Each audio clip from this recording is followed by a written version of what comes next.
तो एक अच्छी खासी छुट्टियों के बाद आईपीओ इन्वेस्टर्स के लिए फिर से इन्वेस्टमेंट का मौका आने वाला है। हमारा लास्ट मेन बोर्ड आईपीओ जो क्लोज़ हुआ था वो 17th ऑफ अक्टूबर को हुआ था, जबकि उसके बाद 29th अक्टूबर तक कोई आईपीओ इन्वेस्टमेंट के लिए कोई मेन बोर्ड आईपीओ ओपन नहीं हो रहा। तो इस वीडियो में हम जो इतने लंबे अंतराल के बाद जो दो आईपीओ ओपन हो रहे हैं, studs accessories limited and Lenskart solutions, इसकी बात करेंगे। दोनों ही अच्छी कंपनीज़ हैं, दोनों ही बहुत रिनॉन्ड कंपनीज़ हैं। ऑलमोस्ट एक अच्छा खासा मार्केट शेयर है दोनों ही कंपनीज़ के पास। तो सबसे पहले हम शुरुआत करते हैं स्टड्स एक्सेसरीज आईपीओ का एनालिसिस। कंपनी की शुरुआत 1983 में हुई थी एंड कंपनी ने हेलमेट बनाने से अपना बिज़नेस शुरू किया था एंड अभी कंपनी और भी मल्टीपल एक्सेसरीज़ बनाती है टू व्हीलर राइडर्स के लिए। एंड कंपनी का एक्सपोर्ट ओवर 70 कंट्रीज़ में फैला हुआ है। एक अच्छा खासा मार्केट शेयर है इंडिया एज़ वेल एज़ बाहर भी कंपनी का। एंड अगर हम इसके इश्यू साइज़ को देखें तो कंपनी टोटल 455 करोड़ का इश्यू साइज़ लेके आ रही है, जिसमें से सारा का सारा ऑफर फॉर सेल रहने वाला है। मतलब कंपनी के पास कोई भी नया पैसा नहीं आने वाला है इसमें से।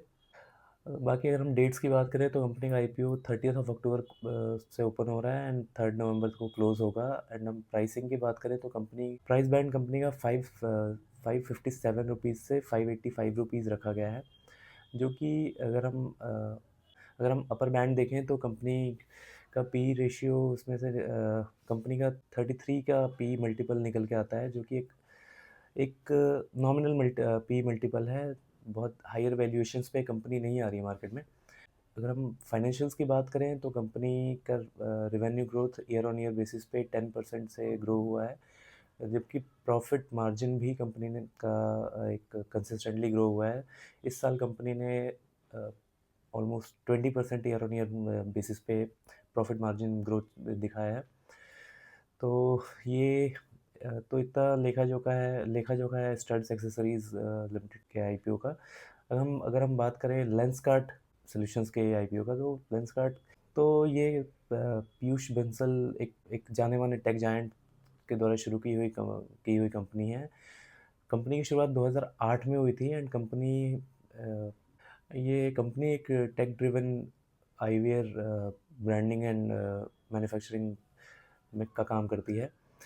कंपनी का इश्यू साइज़ देखें तो कंपनी टोटल 7,278 करोड़ का इश्यू साइज़ लेके मार्केट में आ रही है, जिसमें से 2150 करोड़ का फ्रेश इश्यू रहने वाला है, जबकि बचे 51 से 28 करोड़ का ऑफर फॉर सेल रहने वाला है। मतलब अपना कंपनी के स्टेक होल्डर्स इसमें अच्छा खासा पैसा डिज़ोल्व कर रहे हैं। बाकी अगर हम डेट्स की बात करें तो एक कंपनी का आईपीओ 31 अक्टूबर से खुल के 4 नवंबर तक खुला रहेगा एप्लीकेशन के लिए। एंड अगर हम प्राइस बैंड की बात करें तो कंपनी का प्राइस बैंड 382 से 402 रुपये रखा गया है। प्राइस बैंड के बाद अगर हम कंपनी के प्राइस बैंड को देखें तो कंपनी एक हायर वैल्यूएशंस पे आ रही है। अगर हम पी मल्टीपल देखें तो कंपनी का ऑलमोस्ट मोर देन 200 का है। तो ये एक बड़ा नेगेटिव पॉइंट है इस कंपनी के लिए। बाकी अगर हम फाइनेंशियल्स की बात करें तो कंपनी का revenue growth 20% year on year basis पे ग्रो हुआ है, जो कि कंसिस्टेंट रहा है। एक अच्छा खासा कंसिस्टेंसी दिखी है रेवेन्यू ग्रोथ में। जबकि अगर हम पैट मार्जिन की बात करें तो कंपनी प्रॉफिट रिपोर्ट करने में थोड़ा इनकंसिस्टेंट रही है। कंपनी ने इस साल मार्च में 297 करोड़ का प्रॉफिट रिपोर्ट किया है, जो कि compare to its losses reported previous years. तो कंपनी के साथ प्रॉफिटेबिलिटी का थोड़ा इशू रहा है। बाकी एक अच्छा प्रॉमिसिंग आईपीओ है ये भी। अगर हम वैल्यूएशंस पे थोड़ा ध्यान ना दें तो बाकी बाकी के ऐसे फर्दर अपडेट्स के लिए चैनल को सब्सक्राइब करना ना भूलें।